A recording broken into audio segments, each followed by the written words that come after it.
आधी रात तड़ातड़ एनकाउंटर, अपराधियों का खौफनाक हिसाब। उत्तर प्रदेश में अपराधियों का खौफनाक हिसाब हो रहा है। जहां उनकी छाती छलनी की जा रही है तो गंदे कांड करने वालों को सीधे यमलोक पहुंचाया जा रहा है। जिहादियों को जहां दौड़ा दौड़ा कर पीटा जा रहा है तो वहीं इस एक्शन से विपक्षियों के पेट में दर्द हो चुका है।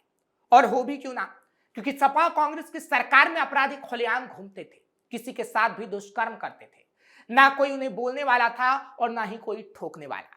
लेकिन ये योगी राज है।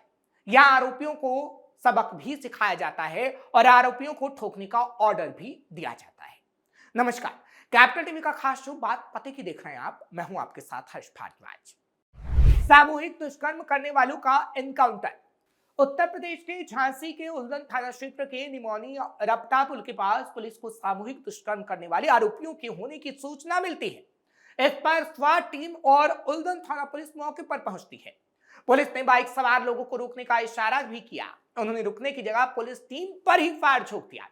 जब पुलिस की ओर से जवाबी फायरिंग की गई तो दो बदमाश के पैर में गोली लगने से वो घायल हो गए। यानी पुलिस ने तगड़ा सबक सिखाया। दोनों को इलाज के लिए फिलहाल मेडिकल कॉलेज में भर्ती करवाया गया है। दरअसल उल्दन थाना क्षेत्र के निमौनी रपटा पुल के पास पुलिस को सूचना मिली थी कि सामूहिक दुष्कर्म के आरोपी इलाके में मौजूद हैं। सूचना मिलते ही स्वाट टीम और स्थानीय पुलिस मौके पर पहुंची। पुलिस ने बाइक सवार संदिग्धों को रोकने का इशारा किया, लेकिन बदमाशों ने रुकने के बजाय पुलिस पर फायर झोंक दिया। जवाबी कार्रवाई में पुलिस की गोली दोनों आरोपियों के पैर में लगी, जिससे वो घायल हो गए। पूछताछ में आरोपी ने अपने नाम शैलेंद्र अहिरवार और ठाकुरदास बताए। उनके कब्जे से 2 तमंचे, कारतूस और बाइक और 3 मोबाइल फोन भी बरामद किए गए, जिसमें उस छात्रा का मोबाइल भी शामिल था जिसके साथ दुष्कर्म किया गया। हालांकि अब वो बरामद कर लिए गए हैं। क्या है पूरा मामला एक 12वीं छात्रा से जुड़ा है जो मऊ रानीपुर में कंप्यूटर कोचिंग के लिए जाती थी। 2 अप्रैल को जब परिजन खेत पर गए थे, उसी दौरान छात्रा घर से निकली। बताया जा रहा है कि उसने रानीपुर तिगेला पर किसी युवक को 300 रुपए दिए और वापस लौट रही थी, लेकिन घर नहीं पहुंची। परिजनों ने काफी तलाश की, लेकिन कोई सुराग तक नहीं मिला। इसके बाद थाने में गुमशुदगी की रिपोर्ट दर्ज कराई गई। करीब 5 दिन बाद तारीख 7 अप्रैल की थी। छात्रा के घर के पास एक कुएं से बदबू आने पर ग्रामीणों ने देखा तो अर्धनग्न हालात में उसका शव मिला। उसके मुंह और गले में दुपट्टा कसा हुआ था, जिसके बाद ये पुष्टि हुई कि उसका दुष्कर्म किया गया। उसके बाद हत्या। दरिंदगी की वारदात, पुलिस ने सिखाया सबक। पुलिस जांच में सामने आया कि दोनों आरोपियों ने छात्रा को रास्ते से उठाकर अपने घर से वो ले गए, जहां उसके साथ बारी बारी से दुष्कर्म किया गया। जब छात्रा ने घटना की जानकारी घर वालों को देने की कोशिश की तो आरोपियों ने डर के चलते दुपट्टे से उसका गला घोंटकर हत्या कर दी और शव को कुएं में फेंक दिया। पुलिस ने दोनों आरोपियों को गिरफ्तार किया है। मामले की जांच जारी है। घटना से पूरे इलाके में सनसनी फैली हुई है और लोगों में गुस्सा भी देखने को मिल रहा है। जौनपुर के मछली शहर में भी एनकाउंटर, और तो और एक और इलाका तड़तड़ाया गोलियों से। जौनपुर के मछली शहर और पवारा थाना की संयुक्त पुलिस टीम ने शनिवार देर रात मुठभेड़ के दौरान 2 शातिर अभियुक्तों को गिरफ्तार किया है। इस दौरान एक आरोपी के पैर में गोली लगने से वो घायल हो गया, जिसे इलाज के लिए अस्पताल भेजा गया।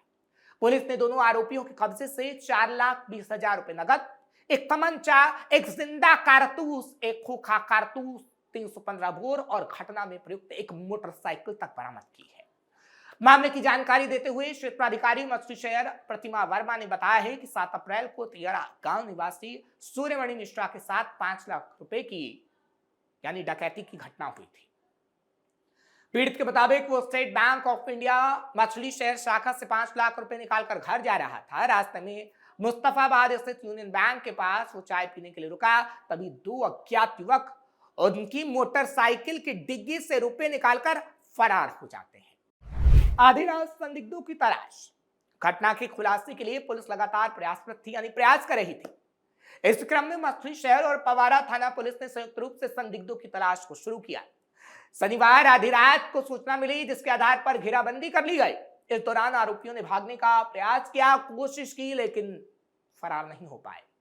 पुलिस ने फायर झोंका। जवाबी कार्रवाई में पुलिस की गोली से एक आरोपी के पैर में गोली लगी है, जिससे वो घायल हो गया, लंगड़ा हो गया। पुलिस ने मौके से सत्येंद्र कुमार दोबरे और सुमित नारायण वहापुरा थाना भरथरा जनपद को गिरफ्तार किया, उसके पैर में गोली लगी है। वहीं दूसरे आरोपी गुड्डू उर्फ इकरार को भी मौके से दबोचा गया।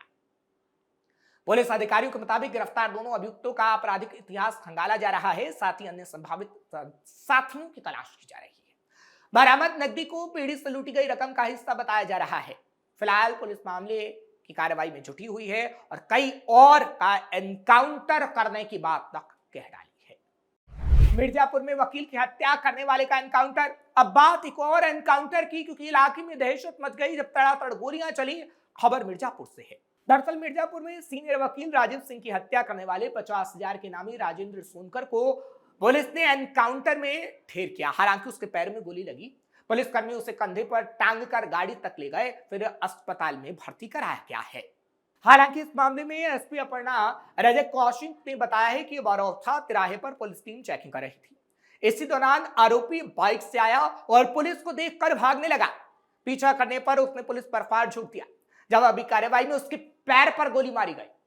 घटना शनिवार सुबह की है, जब वकील राजीव सिंह को उसके घर पर ही गोली मारकर उसकी हत्या कर दी गई। वो मॉर्निंग वॉक पर निकले थे। आरोपी ने उनके सीने पर तमंचा लगाया और गोलियां चला दी। मौके पर वकील की मौत हो गई।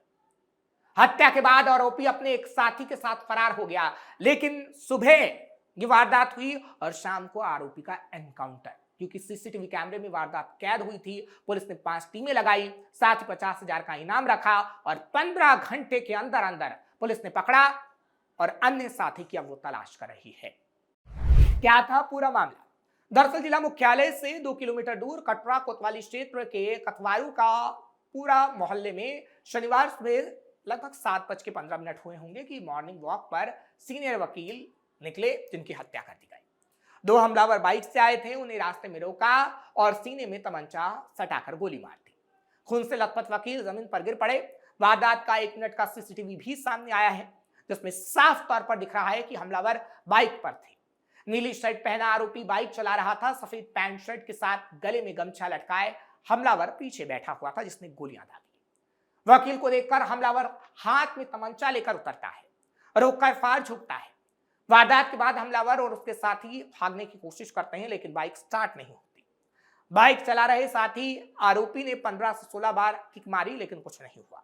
हमलावर ने उसे पीछे किया और खुद बाइक स्टार्ट करने लगा। लोग हमलावरों को पकड़ने दौड़े, उन्हें तमंचा दिखाकर उसने धमकाया और बाइक स्टार्ट की और फरार हो गया। प्रधानी का चुनाव लड़ चुका है आरोपी। एसपी ने बताया कि मुख्य आरोपी राजेंद्र सोनकर वकील के गांव देवरी का रहने वाला था। प्रधानी का चुनाव तक लड़ चुका था। उसकी राजीव की पत्नी प्रतिभा सिंह से चुनावी रंजिश चल रही थी। राजेंद्र कथवारू का पूरा यानी वकील के घर के पास किराए पर वो रहता था। जिस इलाके का हम जिक्र कर रहे हैं, उसे पहले से पता था कि राजीव मॉर्निंग वॉक के लिए हर दिन कितने बजे निकलता है, इसलिए पूरी प्लानिंग बनाई गई। पूरी साजिश रचकर उसने वारदात को अंजाम दिया। जांच में पता चला कि आरोपी पर 2020 में आर्म्स एक्ट का मुकदमा तक दर्ज था। उस मामले में राजीव सिंह की राजेंद्र सोनकर की ही पैरवी कर रहे थे, यानी आर्म्स एक्ट का मामला था तो सोनकर की तरफ से पैरवी की जा रही थी। परिजनों ने बताया कि गांव का होने के नाते अक्सर राजीव राजेंद्र की पैसों से भी मदद करते थे। पुलिस ने बताया कि राजेंद्र सोनकर पहले भी 3 बार जेल जा चुका है। वो नशे का आदी था, पैसे की डिमांड करता था। ये जानकारी भी सामने आई। सपा ने एनकाउंटर पर उठाए सवाल। हालांकि ये तमाम जब एनकाउंटर हो रहे हैं तो समाजवादी पार्टी के पेट में दर्द हो रहा है। सपा के राष्ट्रीय महासचिव प्रोफेसर रामगोपाल यादव ने कहा है कि प्रदेश में लगातार फर्जी एनकाउंटर हो रहे हैं, जबकि जो एनकाउंटर हुए हैं उनका आपराधिक इतिहास है। उन्होंने कहा कि सपा की सरकार बनने पर फर्जी एनकाउंटर की जांच होगी, दोषियों के खिलाफ सख्त कार्रवाई होगी और जनता समाजवादी पार्टी को सत्ता में लाने का काम करेगी, बीजेपी को हटाने का काम करेगी।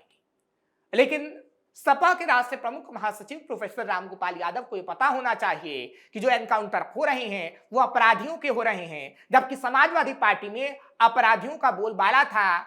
जिहादी मानसिकता वाले लोगों के साथ खाना उठना बैठना समाजवादी पार्टी का था, लेकिन योगी सरकार में वो नहीं चलता। चाहे कोई दुष्कर्म करे या फिर किसी की हत्या, वो जेल में होता है, पैर में गोली लगती है और उसे यमलोक पहुंचा दिया जाता है। जो खबर हमने दिखाई उसमें यही तस्वीरें हैं। फिलहाल आपको ये खबर कैसी लगी कमेंट सेक्शन में जरूर बताएं। खबर को लाइक शेयर करें, कैपिटल टीवी को सब्सक्राइब करना मत भूलिएगा।